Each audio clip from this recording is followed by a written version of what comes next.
Better to know what you want out of life before you move to the middle of nowhere. Don't have access the middle of nowhere. This is the center of the universe. That's true. It's not the middle of nowhere. I mean, delivery people might think it's the middle of nowhere, but I think it's the center of the universe.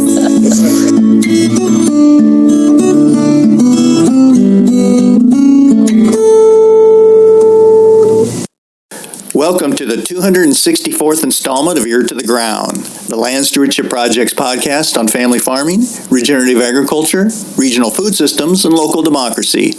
I'm Brian DeVore, editor of the Land Stewardship Letter. Pack shed or people? That's the question Les McCary and Els Dobrik were grappling with on a dank day in mid-March as they braved a biting wind to inspect the garden plots, cover crops, and outbuildings on Racing Heart Farm in western Wisconsin. With the exception of some onions sprouting in one of the hoop houses, little sign of the coming spring was in sight. But the vegetable farmers needed to decide soon how they would approach the 2021 growing season. Like many community-supported agriculture operations, COVID-19 launched Racing Heart on a bit of a roller coaster ride in 2020.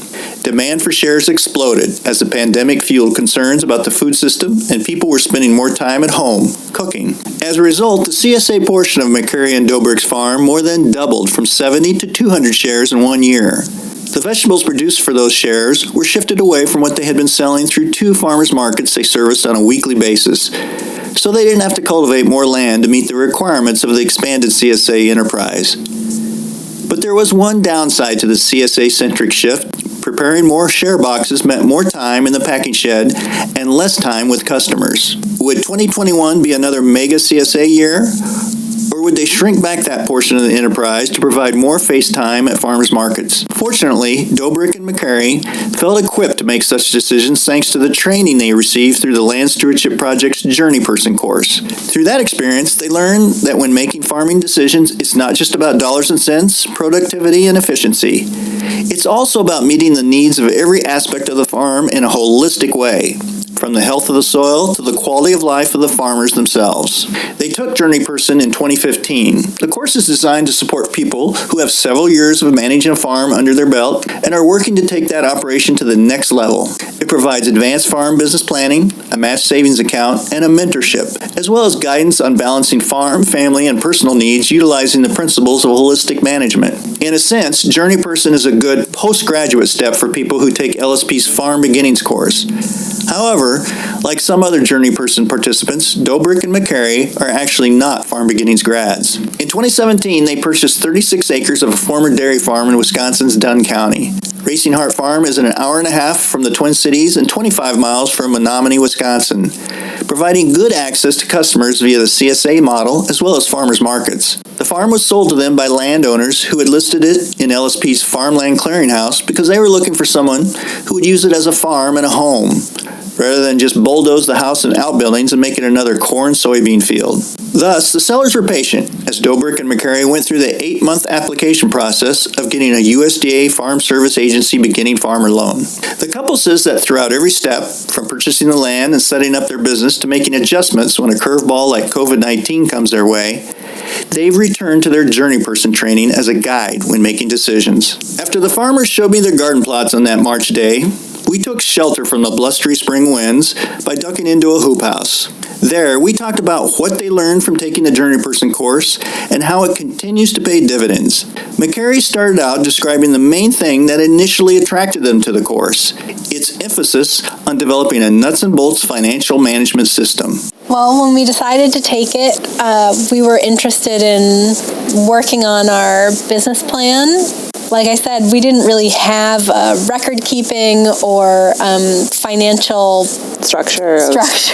Yeah, how to organize things, budgeting, how to, we did not have a structure for that, and we were kind of looking for some help in that area, or some way to move forward in an organized way, I guess. Yeah.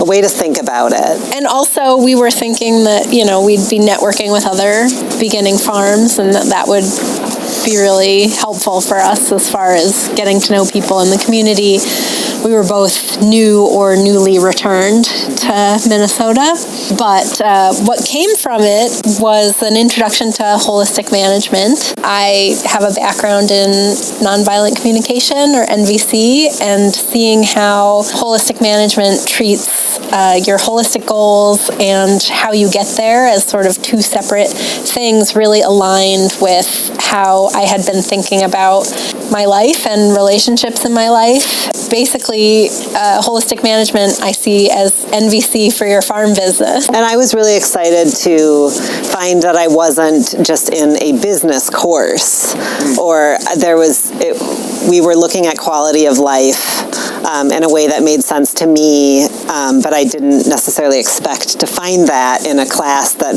talked about financials. And so I was very inspired when we were talking about our values and really thinking about your quality of life alongside your farming enterprises, and are they going to be financially viable? And thinking of all those things together, I found really inspiring and an exciting way for us to think about our farm and our lives together. Our romantic partnership was also very new, and so having a framework to talk about our bigger visions and goals, even though it was mostly about farming, like farming is very much a lifestyle. So having language to talk about that within the structure of a business that we were trying to create together, we probably would have gotten there just in our relationship at some point, but it brought it to the forefront. And I think it was really incredibly helpful to have it there from the beginning of our relationship.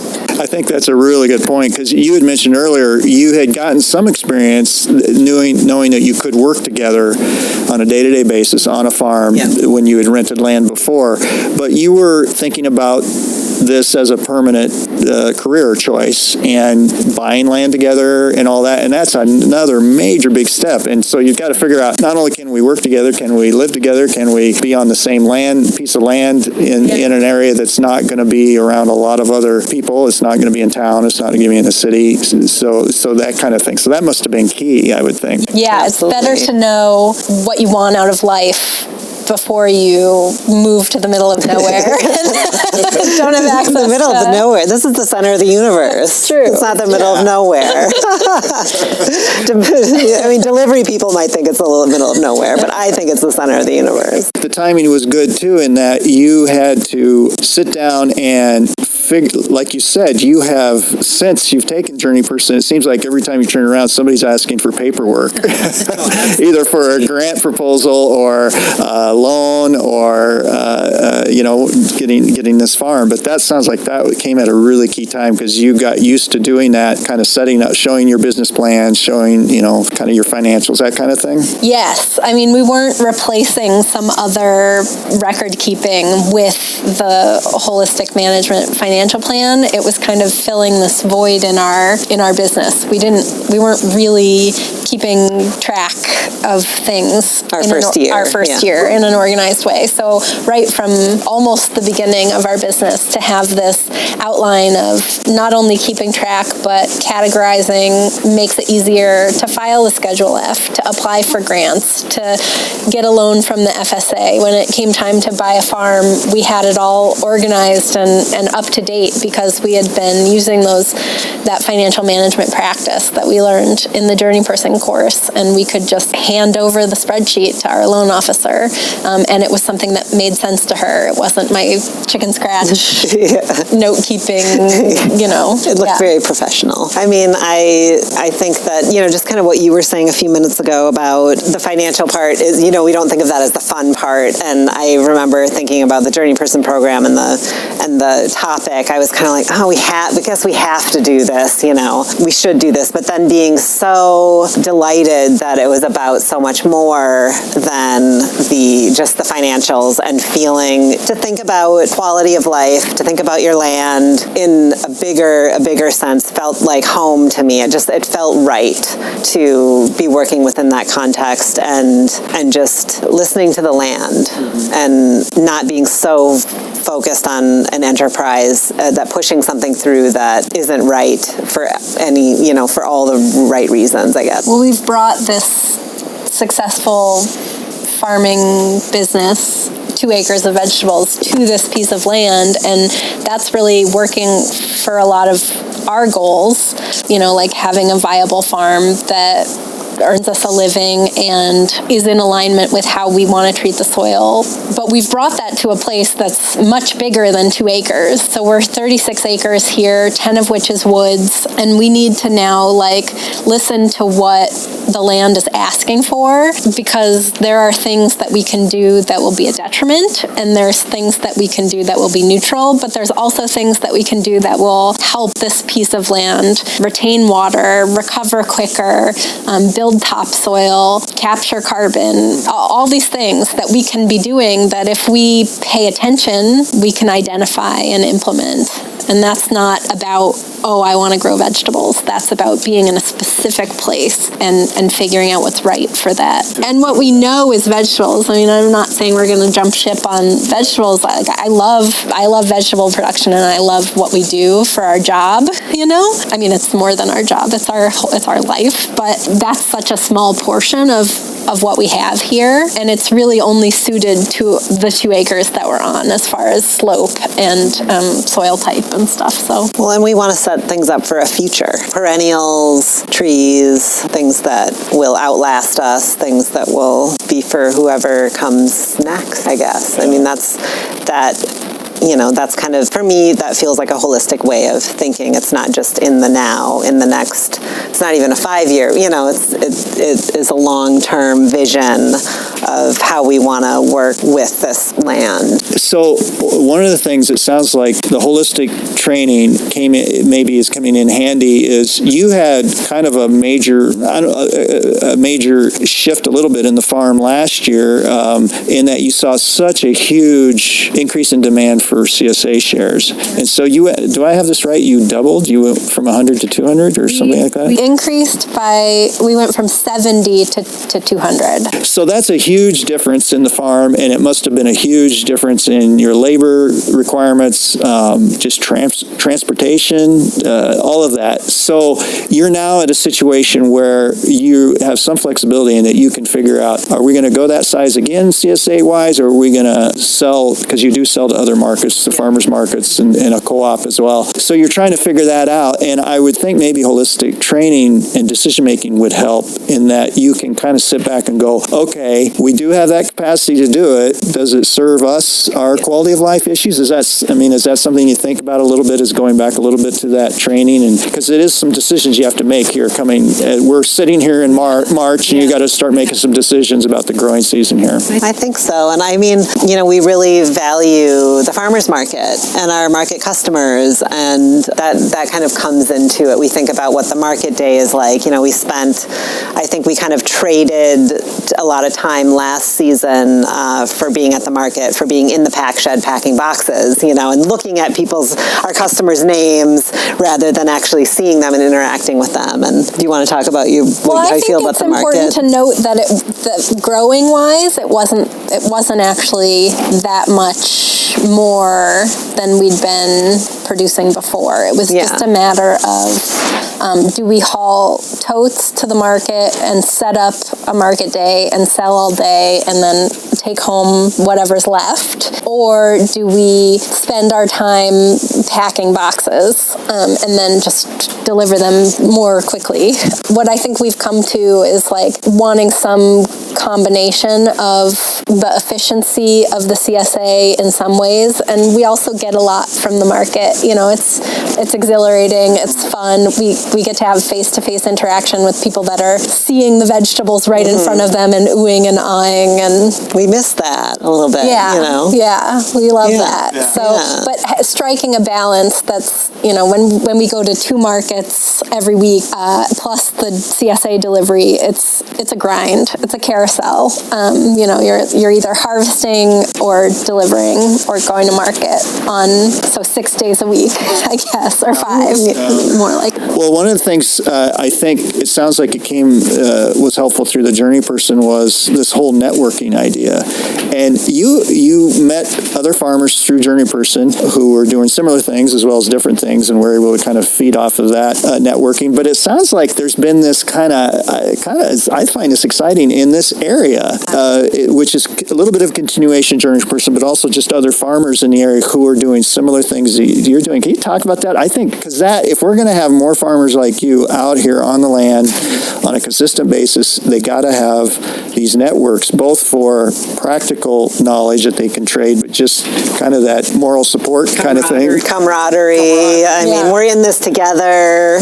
Yeah. Yeah, there's a group of Western Wisconsin growers that do, I think the requirement is that you do some direct sales. So it used to be CSA specific. There's an active listserv, which is the first place that we turn, to ask for advice, or if people have equipment to sell, it's great for that, but also just contact with other people that we know are doing on the same grind, on the same rotation that we're on. And that's really, that community has been really great for us to tap into. We've met some of our neighbors that way, country neighbors, and it's been really great. And we even get together for a little conference every other year, and it's been really nice to have that. It's just been really valuable to connect with other folks in this region, and I feel really supported. I think when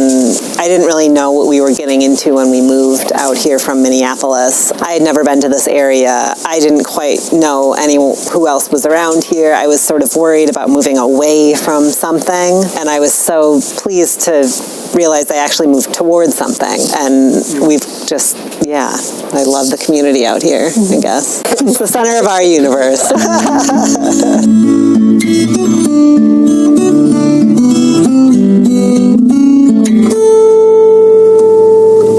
By the way, I interviewed McCary and Dobrik early in 2021, when they were still grappling with how many CSA shares they were going to offer that year. At the end of the growing season, I checked in with the farmers and learned that, after considering quality of life issues and what really excites them about farming, they decided to go with 120 CSA shares in 2021, which was financially and agronomically viable, but also gave them the time and resources needed to still have face-to-face contact with customers at the market stall. For more information on Journey Person, Farm Beginnings, and LSP's Farmland Clearinghouse, see landstewardshipproject.org. More resources are also available on the podcast page for Ear to the Ground, episode number 264 at our website. If you have comments or suggestions about this podcast, contact Brian DeVore at bdevore@landstewardshipproject.org, or you can call 612-816-9342. By the way, it helps us greatly if you can give Ear to the Ground a rating on iTunes, Stitcher, Spotify, or whatever podcast platform you utilize. Thanks to Laura Borgendale, a Western Minnesota musician, for Ear to the Ground's theme music. And a special thank you to all of Land Stewardship Project's members who make initiatives such as this podcast possible. If you're not a member, visit landstewardshipproject.org to learn how you can support LSP. Thanks for listening.